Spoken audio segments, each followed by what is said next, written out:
দেড় বছরে দুর্বৃত্তদের বিরুদ্ধে সামগ্রিকভাবে কাজ করেছে বাণিজ্য মন্ত্রণালয়। এখানে দুর্নীতিমূলক কর্মকাণ্ড হয়নি বলে দাবি করেছেন বাণিজ্য উপদেষ্টা শেখ বশিরউদ্দিন। সচিবালয় ব্রিফিংয়ে পণ্যমূল্য নিয়ে সন্তুষ্টির কথাও বলেন উপদেষ্টা। জানান, যুক্তরাষ্ট্রের সাথে বাণিজ্য চুক্তিতে লাভবান হয়েছে বাংলাদেশ।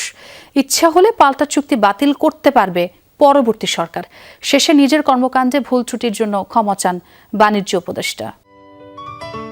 সিলন টি রপ্তানিতে শীর্ষে।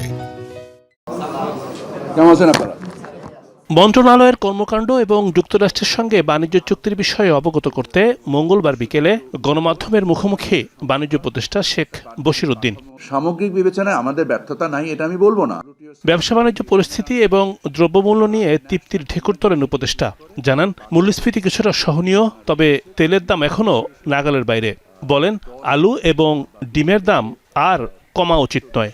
ডিমের দাম বলেন, চিনির দাম বলেন, আলুর দাম বলেন, চালের দাম বলেন, ডালের দাম বলেন, সামগ্রিকভাবে তো আমার কাছে মনে হচ্ছে ভালোই আছে। আলুর দাম কমুক এটা আমি চাই না, ডিমের দাম আরও কমুক এটা আমি চাই না, এটা আমার লক্ষ্য না।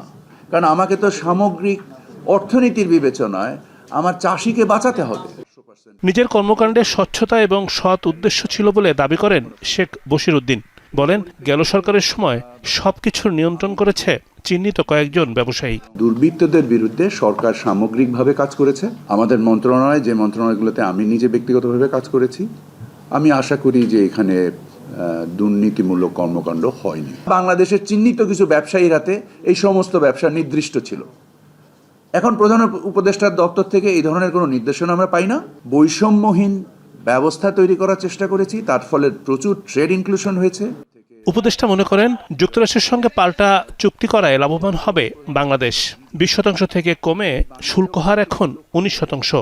দাবি করা হয়, যুক্তরাষ্ট্র থেকে তুলা এনে রপ্তানি করলে শূন্য পাল্টা শুল্ক সুবিধা বিশ্বের আর কোনো দেশ পায়নি। 85 বা 86% এক্সপোর্টের উপরে আমাদের শুল্ক শূন্য, এবং 14 থেকে 15% রপ্তানির উপরে শুল্ক হবে 19%। ইন সিম্পল টার্মস আমরা বলি, এই ধরনের ট্রেড ডিল পৃথিবীর খুব একটা দেশ কেউ পেয়েছেন কিনা আমার ইনফ্যাক্ট জানা নেই।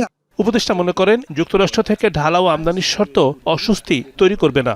এই চুক্তি থেকে যে কোনো সময় সরে আসতে পারবে বাংলাদেশ। নতুন সরকার গঠন হওয়ার পরে সাথে সাথে আমি আমার কর্মজীবনে ফেরত যাব। আশা করি আপনারা আমাকে ভুলে যাবেন এবং মাফ করে দিবেন।